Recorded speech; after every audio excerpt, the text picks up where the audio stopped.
Olá, boa noite.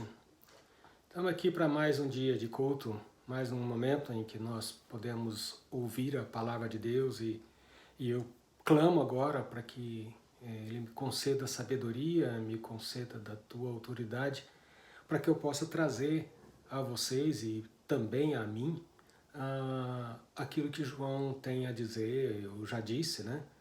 No seu Evangelho, capítulo número 3.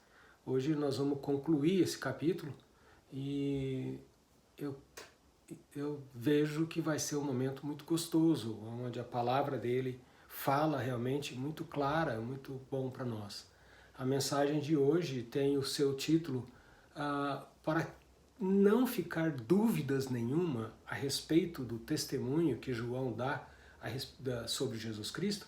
Ele agora, no restante do capítulo, que é do 22 até 36, capítulo 3, 22 a 36, nesse trecho, João acaba explicando de uma outra forma sobre o testemunho que ele traz a respeito da pessoa de Jesus Cristo. Antes de de falar sobre isso, eu quero lembrar só que certa vez eu tive num congresso na cidade lá de Serra Negra, eu acredito, Congresso da Vida Nova, e lá tinha dois palestrantes que, ao dar a sua palestra, eles trouxeram umas palavras bem difíceis de serem entendidas. Imagino eu que eles ali achavam que todo mundo era capaz de entender tudo que eles estavam ali falando, porque o seminário era voltado para líderes e também para pastores, óbvio. Mas eu vejo, depois disso, depois de ter saído, depois de ter conversado com vários colegas por lá, nem todos conseguiram entender tudo. E nós também não tivemos a oportunidade de ouvir novamente de uma forma diferente para tirar as nossas dúvidas. Eu procuro trazer para vocês de uma forma bem simples, palavras tranquilas para que todo mundo possa entender. E é isso que eu peço a Deus, que me dê essa condição.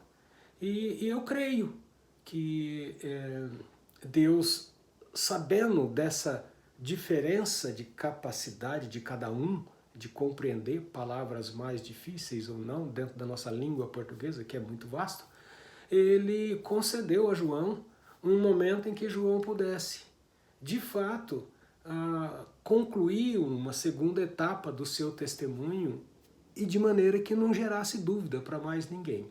E nesse texto de 22 a 26, a gente vai ver 4 orientações que eu pude notar aqui dentro do Evangelho de João, de 22 até 36, que nos orienta a entender essa outra forma que ele traz o seu testemunho.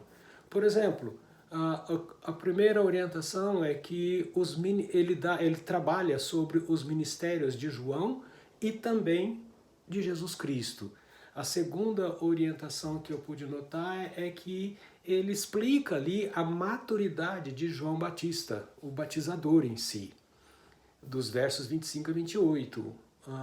A terceira orientação é que João, o evangelista, ele prega ali usando de uma parábola, quando ele fala a parábola do noivo e a parábola exatamente do noivo e do seu amigo, né, e do amigo do noivo, 29 e 30.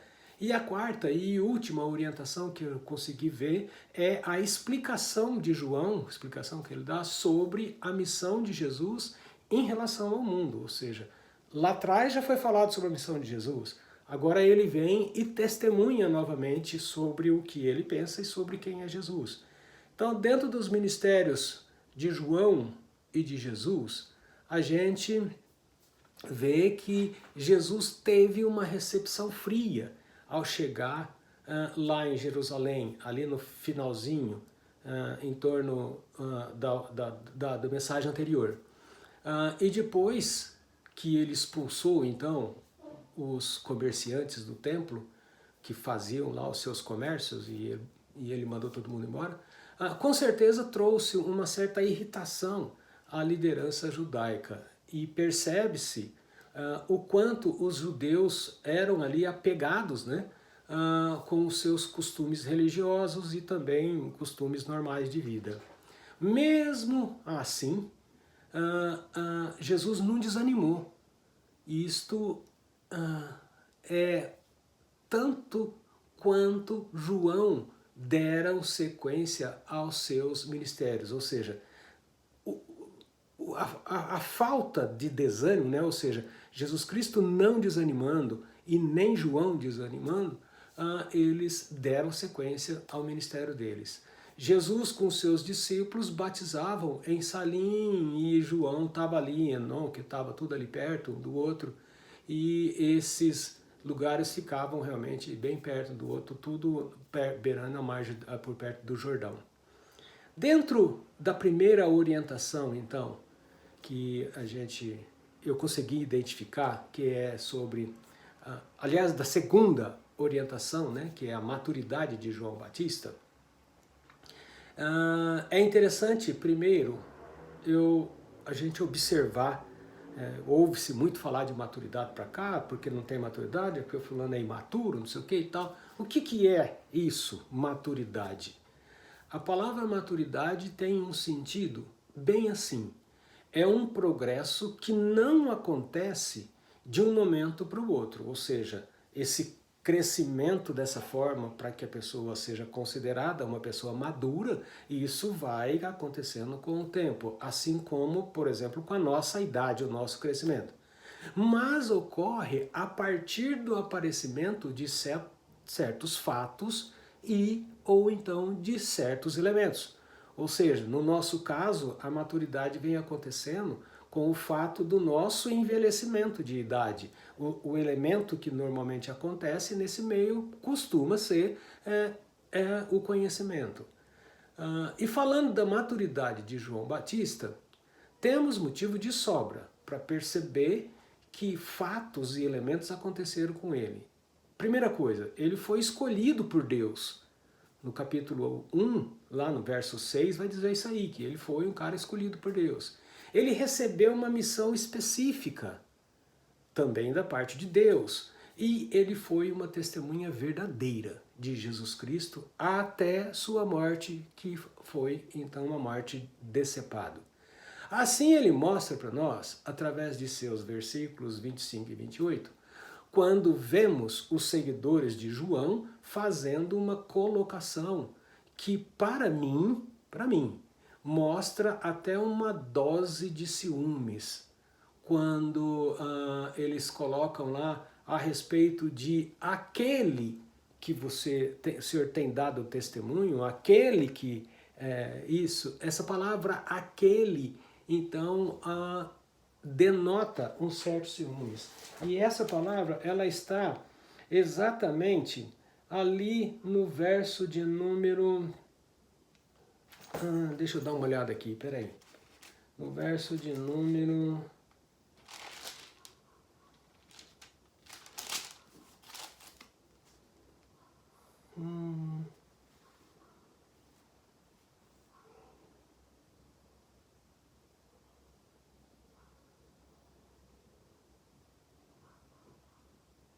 26, quando diz lá: e foram ter com João e lhe disseram: mestre, aquele que estava contigo além do Jordão, do qual tens dado testemunho, está batizando e as pessoas estão seguindo ele. Esse aquele ali é o que eu disse, mostra ali uma certa dose de ciúme dos seguidores de João com Jesus Cristo. Mas isso também não trouxe nada, porque entre João e entre Jesus não houve nenhuma discussão a respeito disso, não houve problema nenhum. O que se percebe de uma situação séria aí foi quando então João dá a sua resposta. É aí que ele entra assim de uma forma bastante firme falando sobre quem é ele em relação a Jesus Cristo. Mas João foi muito firme, então, ao dar a sua resposta para os seus seguidores. eu não sou o Cristo, no verso 28. Ele não era o Cristo e ele confirmou, fui enviado como seu precursor, ainda dentro do verso 28. Ou seja, João era apenas aquele que veio antes de Jesus Cristo, não Jesus. Depois, logo a seguida, ele fala então sobre a parábola do noivo e do amigo do noivo, dos versos 30 até o verso 29 e 30. Ao contar essa parábola, João Batista continuou e disse aos seus seguidores: o noivo é que vai se casar e tem a noiva. O amigo do noivo apenas se alegra por ele. Disse João para eles: essa alegria já se cumpriu em mim, no verso 29, mostrando um entendimento espiritual de sua missão, ou seja, mostrando aí, de fato, que ele já tinha um amadurecimento, tinha aí um crescimento espiritual interessante. E ele vai dizer para os noivos, para os discípulos, depois daquilo, que é melhor que Jesus cresça e João diminua. Em que sentido isso? No sentido físico, assim? Não, obviamente que não. E também nem no sentido conhecimento, mas no sentido espiritual, onde João deveria de ser apagado, ou seja, devagarzinho ir apagando a condição de ser o precursor, e do outro lado, então, o ministério de Jesus vinha crescendo. Era isso que João estava dizendo. Chegando ao ponto até dele colocar uma situação interessante para nós aí. Quando João Batista entendia, né, naquela época, que ele deveria sim diminuir, permitindo que Jesus crescesse, e realizasse completamente então o seu ministério. Presta atenção nessa colocação que João faz a respeito de João Batista e vê se isso te incomoda em algum momento. Quando ele fala: ele precisa crescer e eu diminuir. Veja bem, em quantas vezes, em quantas situações acontece o contrário. Nós crescemos e Jesus é que diminui. No entanto, é um desafio não só para você que está ouvindo, mas eu creio que esse é um desafio que seria para todos nós carregarmos isso dia a dia na nossa relação pessoalmente do mundo aí. É muito importante ver como João entende a missão de Jesus em relação ao mundo. Essa é a quarta e a última orientação que eu vejo. Veja, entendo que dessa mesma forma deveríamos, ou seja, entender a missão de Jesus para o mundo. Tanto João entendeu, quanto eu vejo que não só eu, mas todos nós precisamos de entender da mesma maneira. Veja bem, o que dá para a gente ver aí? João vai falando sobre o ministério de Jesus, mas ele disse assim, ó, primeira coisa que a gente vê aí, Jesus veio do alto. Está explicado aí no verso 31.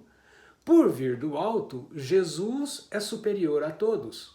No verso 31.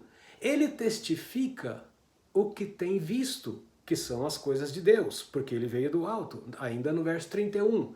Jesus revela que Deus é verdadeiro. Isso está no verso de número 33. Ele foi enviado de Deus. A gente vê isso no verso 34. Jesus recebe plenamente o Espírito Santo sem medidas. É quando o verso 34 nos diz que Deus dá o Espírito sem medidas. Ele é amado pelo Pai, por isso o Pai coloca na mão dele e colocou todas as suas coisas. E Jesus repassa isso para nós quando cremos nele. Jesus recebe tudo das mãos do Pai em confiança sem limite, no verso número 35. E completando isso aí, Jesus concede a vida eterna a todos que creem nele, no verso 36. Por que Jesus pode tudo isso? Porque ele também teve a vida eterna. Ele experimentou o sacrifício, inclusive, de morte e morte física para ter a vida eterna. Como o Evangelho de João foi escrito para que todas as pessoas que o lê passe a crer em Jesus, Por outro lado, na sequência das explicações, olha que interessante, hein? Por outro lado, então, na sequência das explicações de João, ele não deixa de falar alguma coisa a respeito das pessoas que se mantêm rebeldes a Jesus Cristo. A respeito das pessoas que leem o Evangelho, não querem entender, ou não entendem, ou não abrem o coração para entender. Dessa forma, certas pessoas continuam, ao meu ver, recusando a missão de Jesus, ou seja, virando as costas para Jesus Cristo. E o que acontece então com essas pessoas? Uma das primeiras coisas que João relata nesse contexto, no finalzinho aí do capítulo 3, ele diz: esses que não aceitam a missão de Jesus pertencem à terra. Por isso que falam as coisas da terra. Isso no verso número 31. Eles não aceitam o testemunho de Jesus. Está no verso número 32. Não recebem o Espírito Santo, obviamente, no verso número 34. Se mantém rebelde contra o Filho de Deus, no verso 36. Olha que coisa, não verão a vida eterna, também no verso número 36. E sobre eles, que eu acho que é uma das coisas muito tristes, permanece então a ira de Deus. Concluindo, o que eu vejo aqui? Que esta é uma bela explicação sobre a missão de Jesus. Uma explicação de uma outra forma, que João traz, dando o testemunho de Jesus. Creio que desta forma não mais teremos dúvidas sobre o que Jesus veio fazer aqui na Terra. Comparando o que Deus deu a Jesus Cristo e que Jesus deu a nós também, os que creem nele podem ver que a diferença dos que creem e dos que não creem é muito grande. É coisa como se uma mão tivesse contrária à outra. Diante disso, devemos agradecer a Deus pela oportunidade de ter essa grande e única salvação que existe por meio somente de Jesus Cristo, o nosso Salvador. Vamos orar pedindo a Deus, por intermédio de seu Espírito Santo, que possamos entender de vez por todas que devemos crer somente em Jesus Cristo como nosso único e suficiente Salvador. Deus nos abençoe. Senhor Jesus, obrigado por essa palavra. Eu peço agora que aquele que puder ouvir essa palavra, na verdade, entenda que não crer em Jesus, o prejuízo é muito grande. Temos sofrimento, sim, por crer em Jesus, porque muitas vezes precisamos de abandonar coisas que a nossa carne faz exigência, mas ao final teremos luz, teremos vida eterna e não teremos mais morte, não teremos mais doenças, fome e viveremos na paz que só Deus pode nos dar. Não crendo em Jesus, teremos sofrimento pelo resto da nossa vida e não apenas sacrifícios disso ou daquilo, mas o resto da nossa vida teremos sofrimento. Em nome de Jesus, nos ajuda, Pai, a crer nesse Jesus que pode nos dar a vida eterna. Amém. Fico em paz, Deus os abençoe e que possamos crer em Jesus Cristo. Amém.